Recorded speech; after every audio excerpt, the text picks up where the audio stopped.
वासी के हरिरामपुर चौक के समीप सीमांचल एवं जिले के मदरसों के मौलाना के साथ बैठक। मुल्क में अमन चैन के लिए मशवरा। वासी थाना क्षेत्र के हरिरामपुर चौक के समीप दारुल उलूम मुफ्ती आजम मदरसा में मुल्क में अमन शांति बने रहे, जिसको लेकर सीमांचल सहित जिले के बड़े बड़े इदारे मदरसा की सदर बैठक में शामिल हुए, जिसकी अध्यक्षता हजरत मुफ्ती रहमान ने किया। बैठक को संबोधित करते हुए हरिरामपुर मदरसा के मौलाना मसूद आलम ने कहा कि आज मुसलमान को किस अंदाज में जिंदगी गुजारनी चाहिए।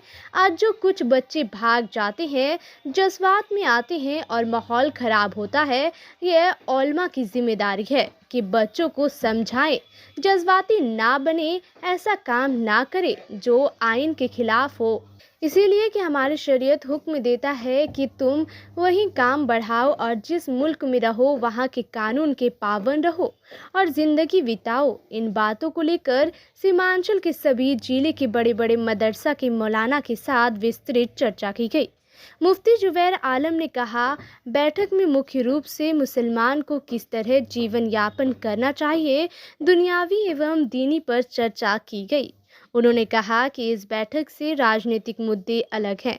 मौके पर मौलाना इसराइल मुनाजिर इस्लाम, हजरत मौलाना मुफ्ती मतियुर रहमान, शाहिद मुस्तफ़ा, मुफ्ती जुबैर आलम एवं हसनैन रजा आदि दर्जनों मदरसा के मौलाना ने भाग लिया। पूर्णिया जिले के वाईसी से हमारे संवाददाता मोहम्मद आसिफ की रिपोर्ट। बिस्मिल्लाहिर्रहमानिर्रहीम। आज जो यहाँ उलमा की मीटिंग हज़रत मौलाना मसूद साहब ने बुलवाया है, वो इस मकसद से कि असल में उलमा सीमांचल में कुछ आपसी इख्तलाफात थे और जिनकी वजह से कुछ इंतशार पैदा उलमा में होता था।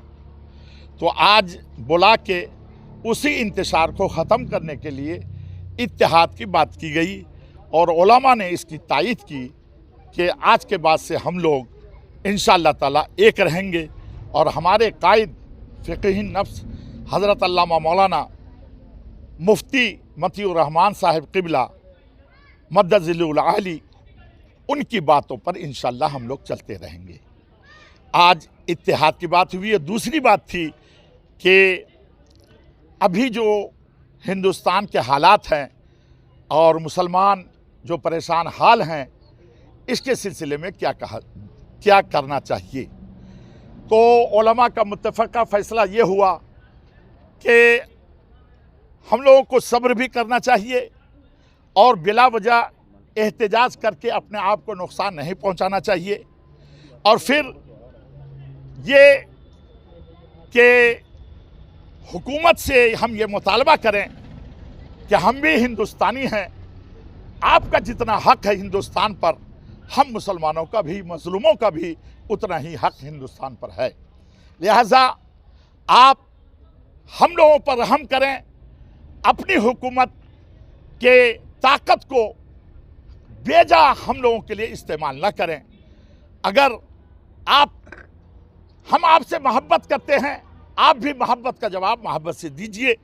हम आपका वेलकम इस्तकबाल करते हैं। ऐसे में सर, बिहार में अभी चुनाव भी होना है, चुनाव के समय में ही आप लोग मीटिंग कर रहे हैं जी, इसका क्या मतलब होता है?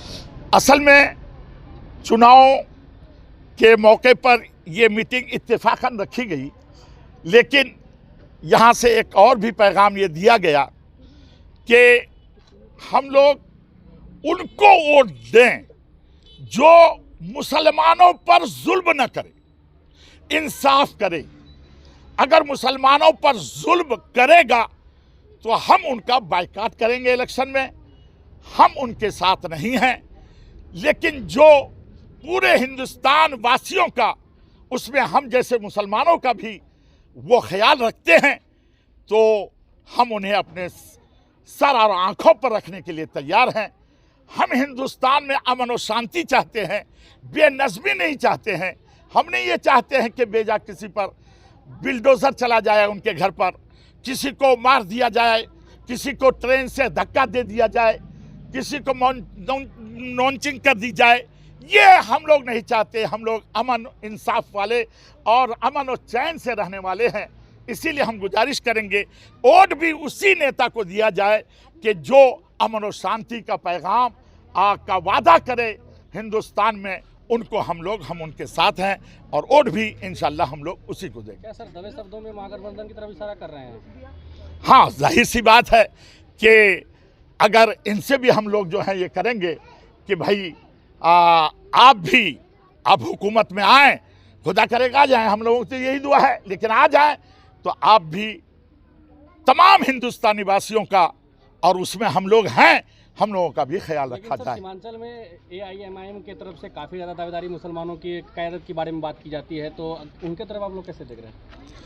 ये असल में कुछ इलाका यहाँ का सीमांचल का, जैसे किशनगंज वगैरह, उसमें AMI वाले पहले से भी वो मजबूत हैं, और कुछ लोग जो हैं उनके असल में ओवैसी साहब मुसलमानों की आवाज़ बनकर उभरे हैं।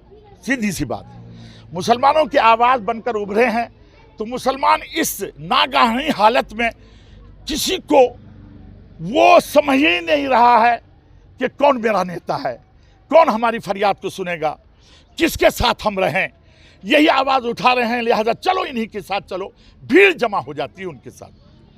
वरना अगर दूसरे नेता भी इसी तरीके से हम लोगों का बारे में कुछ ज़रा से बोल देंगे तो इंशाल्लाह हमारा प्यार उनके लिए भी रहेगा। तेजस्वी यादव ने तो साफ तौर पर कहा कि किसी भी मुसलमानों पर अगर जुर्म होगा तो ईंट से ईंट बजा देंगे। हाँ, और तेजस्वी यादव ने ज़रूर ऐसा कहा था, और अभी हो रहा है जुल्म बरेली में, कौन सा ईंट से ईंट बजा देगा। मैं तो यही कहूँगा, बोलने से कुछ नहीं होता है, अमल करके दिखलाइए। आज हमारा जो सबसे बड़ा है तौकीर रज़ा साहब बरेली के आबरू हैं, इज्जत हैं, वो आज जेल में हैं। किस नेता ने आवाज़ उठाई? इसलिए मैं तेजस्वी यादव से भी कहूँगा और कांग्रेसियों से भी कहूँगा, जितने भी संगठन में हैं उनसे भी कहूँगा कि आप भी आवाज़ उठाइए जुल्म के खिलाफ और उनका साथ दीजिए, उनको जेल से निकालने की कोशिश कीजिए। आप सभी सीमांचल के लोग जो है इधर आप बैठक किए थे, किस मुद्दे पे बैठक हुई थी, उसके बारे में सही? हाँ, आज सीमांचल के उलमा का बिलुमूम ख़ास करके बायसी के जितने बड़े बड़े इदारे हैं, इन तमाम इदारे की तरफ से आज दारुल मुफ्ती आज़म में एक अमन व शांति के ताल्लुक़ से एक बैठक हुई, जिसमें सारे उलमाए किराम आए, और ख़ासकर इसकी सदारत हज़रत मुफ्ती मतीउर रहमान साहब ने फरमाई। उसी ताल्लुक़ से ये आज की मीटिंग रखी गई थी कि आज मुसलमानों को किस अंदाज़ में ज़िंदगी गुजारना चाहिए। आज जो कुछ बच्चे बहक जाते हैं, जज्बात पे आते हैं, माहौल ख़राब होता है, ये उलमा की ज़िम्मेदारी है कि वे कौम के बच्चों को समझाएं, जज्बाती ना बने, ऐसा काम न करें कि मुल्क के आइन के ख़िलाफ़ हो। इसलिए कि हमारी शरीयत हमको ये हुक्म देती है कि तुम वही कदम बढ़ाओ और जिस मुल्क में रहो वहाँ के कानून के पाबंद रहो, उनके कानून के मुताबिक अपनी ज़िंदगी गुजारो। यही बातें लोगों को बताने के लिए आज की ये मीटिंग रखी गई थी। मौलाना तौकीर रज़ा साहब, देखिए हम लोग बरेली से मुंसलिक हैं, और हम ही लोग नहीं, पूरा हिंदुस्तान नहीं, बैरून हिंद भी उस खानका से लोग ताल्लुक़ रखते हैं, बड़ी अक़ीदत के साथ देखते हैं। आपको वहाँ की अक़ीदत का अंदाज़ा यही होगा कि अभी पिछले 2 महीना पहले जो वहाँ उर्स हुआ आला हज़रत का, कितनी भीड़ होती है, 50 लाख का मजमा होता है, इतनी बड़ी खानका है।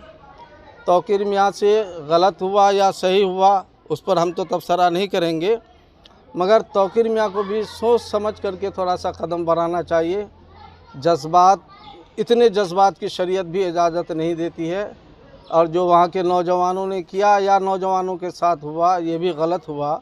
हम हुकूमत हिंद से ये मुतालबा करेंगे, बिलखुसूस हुकूमत उत्तर प्रदेश से कहेंगे कि आप कम से कम उस अज़ीम खानका का ख्याल रखिए, आला हज़रत के दर का ख्याल रखिए, जिनकी कुर्बानियाँ बहुत ज़्यादा है, उनका ख्याल रख के तौकीर मियाँ को रिहा कर दिया जाए तो ये देश के लिए भी बहुत अच्छा होगा।